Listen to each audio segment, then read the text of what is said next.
عزیزان این ویدیو رو میگیرم اما در ظرف یکی دو روز اگر فروخته شد باز با من نگوین که چطور شد، یک خانه بود، چطور بود، چیکار بود. چون قیمتی از این آپارتمانی که حال براتون میخوایم با معرفی بگیرم فقط 65000 یورو است.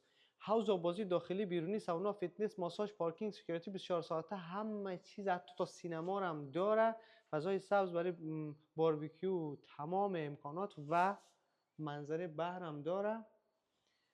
فاصلهش هم از بحر تنها 1 کیلومتر است. منطقه دمیرتاش، ساختمان نوساز و اما سالن. ببینید که چقدر سالن کلان است، آشپزخانه بسیار زیبا، بسیار مدرن.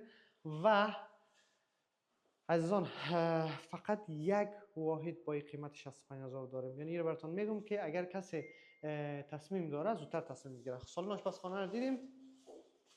اتاق خواب، از اتاق خواب باز منظره بهره داریم. اتاق خواب بسیار کلان، چارگوش، هیچ ستونی در بینش برابر نشده، مستقیم، ستره، پاکیزه. منظره بهرش از اینجا، منظره فضای سبزش از اونجا.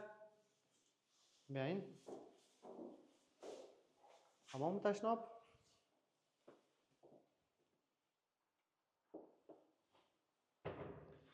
از آن درب ورودی، دروازه که ازش داخل میشیم اینجاست و یک الماری یا وستیر در اینجاست که حساب کتبند و به حساب بوت و گپا. منظره رو در پشت سر ما میبینین. این آپارتمانی که با شما از آن به معرفی گرفتم در 1 کیلومتری ساحل با امکانات هتل 5 ستاره با مساحت بسیار عالی، با منظره بسیار خوب، قیمتش تنها 65000 یورو است.